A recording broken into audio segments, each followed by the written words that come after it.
Antes del pecado, parte 1. En estos episodios hemos estado hablando acerca del Sermón del Monte en nuestra segunda temporada. Y hemos hablado precisamente de este importante sermón que dio Jesús, iniciando por el tema de las bienaventuranzas. Y ahí hablamos que las bienaventuranzas nos muestran el camino hacia la paz y hacia la felicidad, teniendo hambre y sed de justicia, teniendo arrepentimiento por el pecado, siendo como Jesús, y etcétera. Pero luego, en otro episodio, analizamos que Jesús nos muestra el camino, pero después de mostrarnos el camino nos dice, ustedes deben ser dos influencias aquí en la tierra. Y esas dos influencias son la luz y la sal. Y cuando profundizamos en eso, nos dimos cuenta que Jesús fue el primer ejemplo de la luz y la sal aquí en la tierra. Pero luego hablamos acerca de que Jesús nos dio ejemplo de obedecer. Él dijo, yo no vine aquí para hacer lo que yo quiera, yo vine a obedecer la ley. Y él vino y dio el ejemplo para obedecerla, pero luego nos dijo cómo deberíamos nosotros empezar a obedecer esa palabra que él precisamente nos reveló desde antes de la fundación del mundo. Ahora, son 8 bienaventuranzas, son 2 influencias, es el ejemplo de Jesús, pero vamos a concentrarnos en 4 pecados de los que él quiso tomar el tema, de los que hoy específicamente vamos a hablar. Hoy vamos a alcanzar a abordar solamente 2. Ahora, Jesús, listo, empieza a hablar, dice, bueno, bienaventuradas las personas que hacen esto, aquello, porque de ellos es el reino de los cielos. Pero él empieza a bajar el tema y lo profundiza. Y hoy, él a través de Mateo capítulo 5 y versículo 21, casi que hasta el 32, empieza a hablar específicamente de 2 pecados. Uno, acerca del enojo, y prácticamente cuando habla de ese, habla del mandamiento de no matar, y el otro acerca del adulterio. 2 temas gruesos, pero que hoy vamos a tocarlos porque son importantes, y si Jesús los tocó en su sermón, es porque es súper importante hablar de estos 2 temas. Ahora, Jesús no se fue al mandamiento de decir, no matar, ustedes no deben matar porque, no sé, van para el infierno y ya. No se acueste con la mujer del vecino porque se va para el infierno y ya. No, él no quiso abordarlo de esta manera porque de esta manera ya estaba abordado en la Biblia y de hecho pues es lo que conocemos parte de los 10 mandamientos. Jesús empieza a ser más específico y, ¿sabe? Se centra en los pecados, pero se centra en el origen de ese pecado. Y en el versículo 21 llega y dice Jesús, han oído que a nuestros antepasados se les dijo, no maten, si cometen asesinato quedan sujetos a juicio. Luego dice Jesús, pero yo les digo, si aún te enojas con alguien, quedarás sujeto a un juicio. Si llamas a alguien idiota, corres peligro de que te lleven ante el tribunal. Y si maldices a alguien, corres el peligro de caer en el fuego del infierno. Por tanto, si presentas una ofrenda en el altar del templo y de pronto recuerdas que alguien tiene algo contra ti, deja la ofrenda allí en el altar, anda y reconcíliate con esa persona. Luego ven y presenta tu ofrenda ante Dios. Wow. Es decir, Jesús dice, mira, el origen de un asesinato no es el asesinato en sí. El origen de un asesinato es el enojo. Y si tú vas ahí a la raíz y lo cortas, puedes evitar un asesinato. Tú dices, yo no seré capaz de matar a nadie.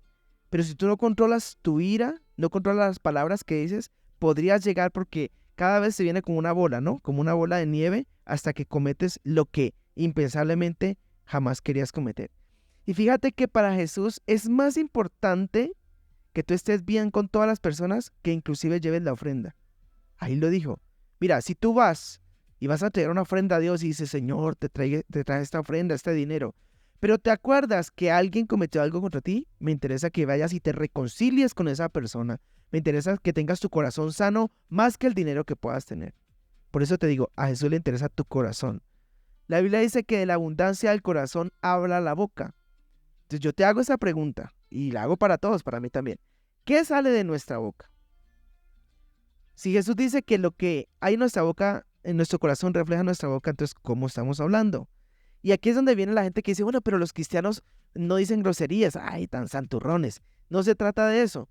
Se trata de que es un mandamiento y que Jesús dice, el origen de un asesinato es una mala palabra. Ay, pero yo por tratar mal a alguien no voy a matarlo. Es cierto, pero ahí empieza todo. Jesús dice no matar, pero antes de matar hay un ciclo. El enojo, groserías, maldecir a alguien y después asesinar. Jesús va al origen de los pensamientos y las intenciones del corazón, que se reflejan en palabras. Por eso quiero leer aquí en Mateo 12:35 que dice lo siguiente. Voy a buscarlo aquí rápidamente. Mateo 12:35 dice así. Una hojita más y lo encuentro. Dice, una persona buena produce cosas buenas del tesoro de su buen corazón, y una persona mala produce cosas malas del tesoro de su mal corazón. Les digo lo siguiente, dice Jesús, el día del juicio tendrán que dar cuenta de toda palabra inútil que haya salido de su boca.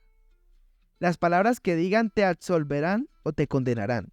Y vuelvo y digo, wow, qué palabra tan fuerte, porque es que cuántas veces decimos malas cosas de nuestra boca. Bueno, decir una grosería está mal, pero hay veces podemos sin decir una grosería maldecir a alguien, el tono de nuestra voz, las palabras que pueden herir. Muchas veces hay raíz de amargura en nuestro corazón y por eso explotamos contra otras personas.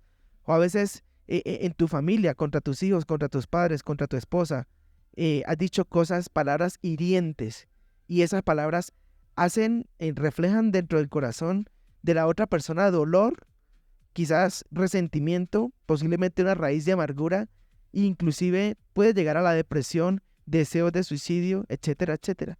¿Qué es el bullying? El bullying es sencillamente decir palabras que no necesariamente tiene que ser una grosería, pero que hieren. Y fíjate que ahí nace todo. Entonces Jesús dice, es bonito el mandamiento de no matar, pero es que cuando usted ya decidió matar, ya prácticamente está hecho el acto.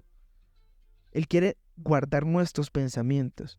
Jesús quiere ir a lo profundo y decir, no maldigas, no uses una mala palabra, no te enojes contra alguien, cuenta hasta 10, respira profundo, trata de estar en paz contigo mismo, con los demás, porque cualquier cosa que sale de la boca viene de lo profundo del corazón. ¿Y qué hay en la profundidad de tu corazón? Entonces aquí viene la evaluación primera para tu vida y para mi vida. ¿Qué palabras dices? Según las palabras que digas, desde el tipo de palabra que dices cuando hablas, desde el tono en el que las dices, desde la intención buena o mala que dices, refleja qué hay dentro de ti. Entonces, esto no se trata de cambiar o no un vocabulario, se trata de cambiar nuestro corazón, nuestros pensamientos para el Señor justamente evitarnos problemas a futuro. Pero ahora quiero ir a la segunda parte, y esa segunda parte es del mandamiento del adulterio. Voy a leer un poco ahí en Mateo para empezar a profundizar por qué Jesús habló de esto y por qué es tan importante hoy en día. Dice así, versículo 27. ¿Han oído el mandamiento que dice no cometerás adulterio? Pero yo les digo que el que mira con pasión sexual a una mujer ya ha cometido adulterio con ella en el corazón. Por lo tanto, si tu ojo, incluso tu ojo bueno, te hace caer en pasiones sexuales, sácatelo y tíralo. Es preferible que pierdas una parte de tu cuerpo y no que todo tu cuerpo sea arrojado al infierno. Ojo que es Jesús hablando directamente. Luego dice, versículo 30, y si tu mano, incluso tu mano más fuerte, te hace pecar, córtala y tírala. Es preferible que te pierdas parte del cuerpo y no que todo tu cuerpo sea arrojado al infierno. ¿Han oído la ley que dice, un hombre puede divorciarse de su esposa con solo darle por escrito un aviso de divorcio? Pero yo digo que un hombre que se divorcia de su esposa, a menos que ella le haya sido infiel, hace que ella cometa adulterio, y el que se casa con la mujer divorciada también comete adulterio. Y bueno, ¿por qué Jesucristo, tantos temas y pecados que habría quizás por tocar, decidió hablar del enojo y del adulterio o el tema sexual? Y precisamente porque eso es lo que está lleno, digamos, este mundo y esa tierra, la mayoría de problemas casi que surgen dentro de esos dos mandamientos. Ya hablamos que los enojos, los pleitos, entonces peleas, iras, venganzas y todo aquello nace de un enojo y nace de esa parte. Pero ahora Jesucristo quiere que hablemos, o quiso hablar él, y hoy lo estamos hablando en este episodio, acerca de los mandamientos sobre la pureza sexual. Y la pureza sexual la voy a tomar en 3 puntos específicamente, o quizás más, pero ya lo profundizamos. ¿Qué significa adulterio y qué significa fornicación? Es sencillo. Adulterio significa cuando tú tienes relaciones sexuales por fuera del matrimonio. Eso es adulterio, ¿ok? Independientemente de con qué persona, independientemente de lo que sea, pero si no es dentro del matrimonio. Ahora, ¿qué es fornicación? Fornicación es cualquier actitud, cualquier actividad sexual que precisamente tenga un carácter sexual y que no esté dentro de los parámetros que Dios exigió. Te quiero contar algo, el sexo no es pecado. Hay gente que dice, uy, el sexo es pecado. No, todo lo contrario. El sexo lo creó Dios y es la mayor bendición que puede existir. Ojo, pero él dejó unos parámetros. Esos parámetros son en el ámbito del matrimonio. Y por supuesto parece ridículo hablar de estos temas hoy en nuestra sociedad del siglo casi XXII, ¿cierto? Bueno, faltan mucho para el XXII, pero en nuestro siglo XXI, hablar de eso, ¡qué oso! ¿Cómo así? Es que luego no... ¿Cómo así? ¿Es normal tener relaciones sexuales antes del matrimonio o por fuera del matrimonio o por fuera de como Dios lo estableció? ¿Es normal la pornografía? ¿Es normal la masturbación? Pues yo te digo, pueda que sea normal en nuestra juventud o en nuestras personas o en nuestra sociedad, pero para la Biblia no es normal. ¿Y por qué no es normal? Porque nada más importante que nuestro creador que nos diseñó, que sabe cómo estamos nosotros diseñados para que hagamos las cosas bien, Él es el único que sabe cómo debemos hacer y comportando respecto a este tema sexual. Ahora, fíjate que en Mateo 19:14 dice lo siguiente.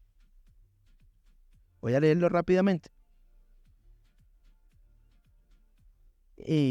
Mateo 19:4, perdón, dice así. Jesús respondió, ¿no han leído las Escrituras? Ahí está escrito que desde el principio Dios hizo al hombre y a la mujer. Y agregó, esto explica por qué el hombre deja a su padre y a su madre y se une a su esposa y los dos se convierten en uno solo.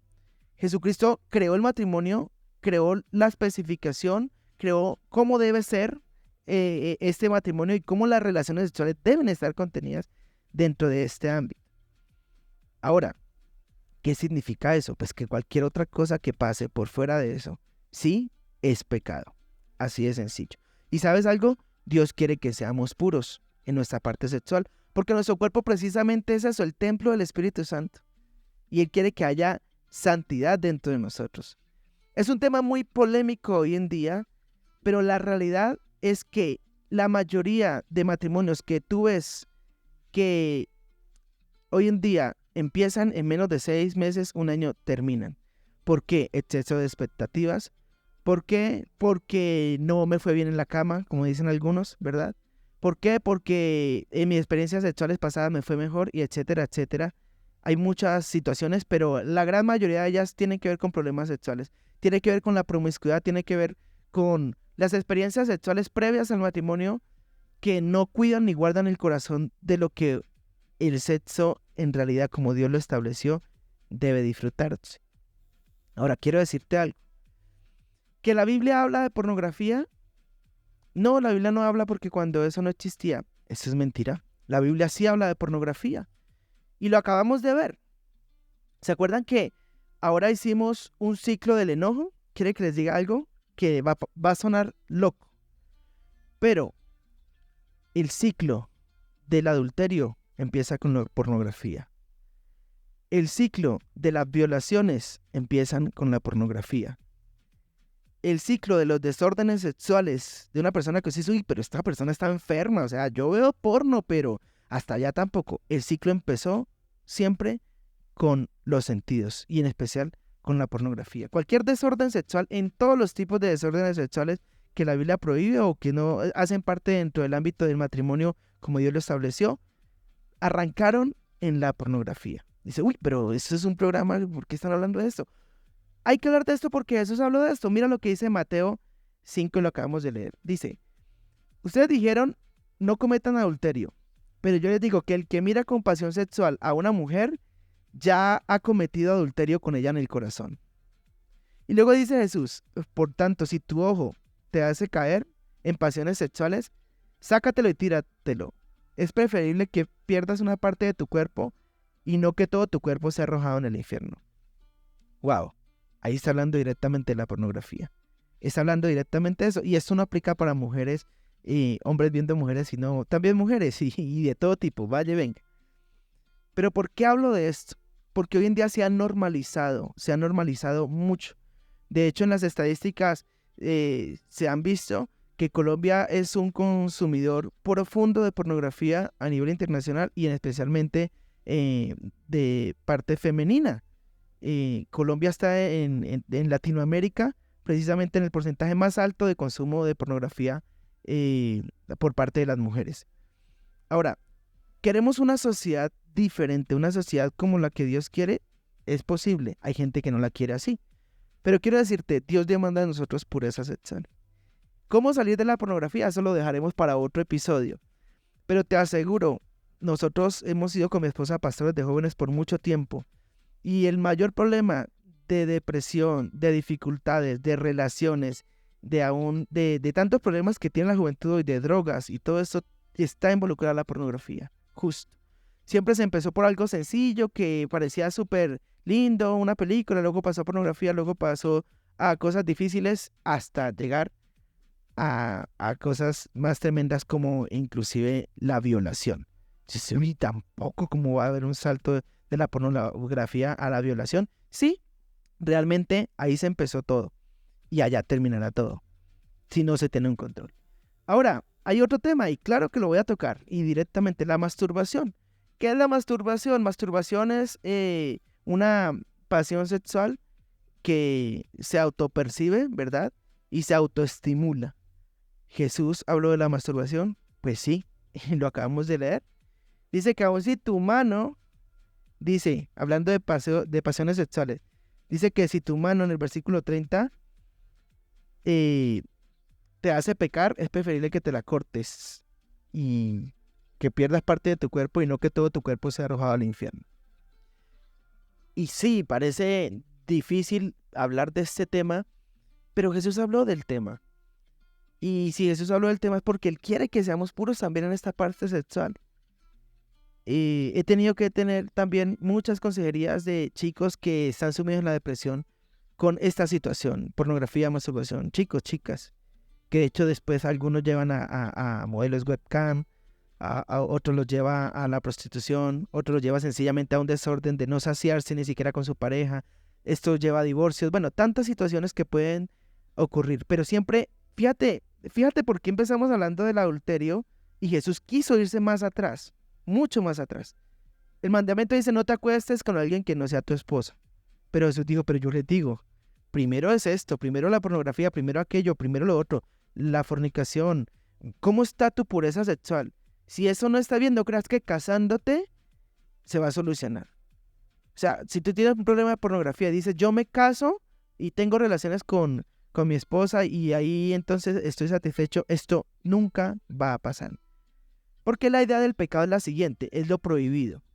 Cuando antes de que tú te cases, siempre el enemigo o tu carne va a decir, vamos a hacerlo, ¿cierto? Vamos a tener sexo, vamos a hacerlo al pecado. Pero cuando te casas, ¿sabes qué es lo que pasa? El enemigo de tu carne dice, no quiero hacerlo, no me interesa con mi esposa, me interesa con otra persona, me interesa de otra manera, etcétera, etcétera. Porque el pecado es lo prohibido. Pero Dios quiere precisamente que tengamos santidad en esta parte. ¿Qué es difícil? Sí. ¿Qué es imposible? No. ¿Podemos solos? No podemos. ¿Quién nos ayuda? El Espíritu Santo, sí es posible. Ahora, de hecho Jesús habla del divorcio. Y ahí en el divorcio él dice, mira, si tú te divorcias y tú te vuelves a casar, eso es adulterio. A menos que la persona te haya sido infiel, como lo acabamos de leer. Mira, Jesús va al fondo del asunto. Si tú un día no quieres adulterar o fallarle a tu esposa, entonces no veas compasión a una mujer. No le chatees en escondida de tu esposa, ¿verdad? O a tu esposo, etcétera. Si tú algún día no quieres pecar, pues fallarle a tu esposa, o si eres joven, fallarle a Dios, pues entonces olvida la pornografía o busca ayuda en esa parte. Entonces, Dios quiere ir al principio, desde el pensamiento, Él quiere llegar ahí primero, donde se origina el pecado, no cuando ya va prácticamente a cometerlo. Sí, Dios quiere ir mucho más atrás y mucho más atrás requiere, por supuesto, reconocer que fallamos, requiere ayuda y justo para eso estamos, que eso es lo que hacemos en Dosis de Bendición y en Gospel Church, ayudar para que las personas puedan, con la ayuda de Dios, salir de sus situaciones y tratar de buscar la paz y la santidad que Dios quiere que tengamos. Finalmente, a Jesús le interesa mostrarnos el origen del pecado, aunque parezca, escúchalo bien, insignificante. Si no queremos caer en lo absurdo, reflexionemos en las zorras pequeñas que pueden dañar, echar a perder todo el viñedo. ¿Quieres buscar la santidad? Acepta los consejos de Jesús.